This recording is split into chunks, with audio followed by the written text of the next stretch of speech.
ওয়ালাইকুম। আজ আপনাদের সাথে পাটিসাপটা পিঠার রেসিপি শেয়ার করব। ডিম নিয়ে নিব।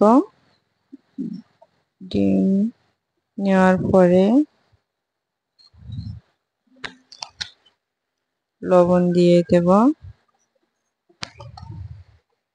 একটু সয়াবিন তেল দিয়ে দিব। এটাই হচ্ছে গোপন টিপস, কারণ এটা দিলে পাটিসাপটা আপনার ভেঙে যাবে না, নরম সফট হবে। তারপরে আমি 1 কাপ চালের গুঁড়া নিয়েছি, চালের গুঁড়া দিয়ে দিব। আর 1/2 কাপ পরিমাণে ময়দা নিয়ে নেব, দিয়ে একসঙ্গে ভালোভাবে মিক্সচার করে নেব, ভালোভাবে মেখে নিব।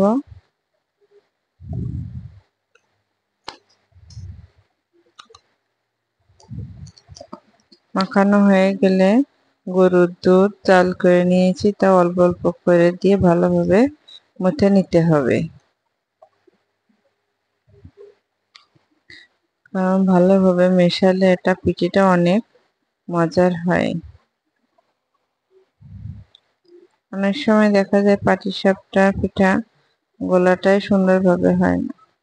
এভাবে ভালো করে মাখিয়ে নিয়ে অল্প একটু করে পানি দিয়ে দিতে হবে, গোলাটা বেশি সফট হবে।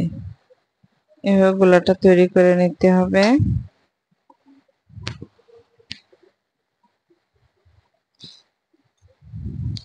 কেমন ঘনত্বটা হয়েছে দেখে বুঝতে পারছেন।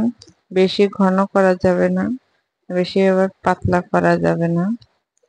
এরকম ভাবে একটা ডো তৈরি করে নিতে হবে। আমি একটা প্যান নিয়ে নিব, প্যানের ভিতরে সামান্য পরিমাণে তেল দিয়ে অল্প অল্প করে গোলা ঢেলে দিয়ে এভাবে পিঠা তৈরি করে নিব। আজকে আমি সন্দেশ দিয়ে পিঠা তৈরি করব। সন্দেশ দিয়ে পিঠা তৈরি করলাম, বাসায় সবাই পছন্দ করে। কিন্তু অনেক কিছুতেই তৈরি করতে পারেন। এভাবে দিয়ে পুরটা দিয়ে পিঠা তৈরি করে নিতে হবে।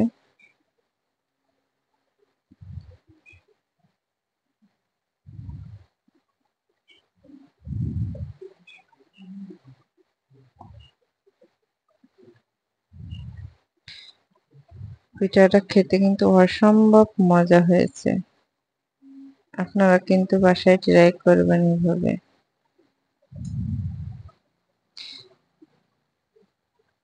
আমি এক এক করে সব পিঠাগুলো সব এভাবে বানিয়ে নিব। আমার পিঠার রেসিপি যদি আপনাদের ভালো লেগে থাকে, সুন্দর একটা কমেন্ট করবেন, যাতে আপনাকে ধন্যবাদ জানাতে পারি। আর এই পিঠাটা বানালে হয় কি অনেক নরম হয়, ভেঙে চুরে যায় না। দেখতে পাচ্ছেন আমার পিঠা সব তৈরি হয়ে গেছে। এই পিঠা এভাবে তৈরি করলে অনেক মজার হয় খেতে। পিঠাটা কিন্তু অনেক নরম হয়েছে, আর একটু ভাঙার কোনো চান্স নেই। ডিমটা দিলে অনেক নরম হয়।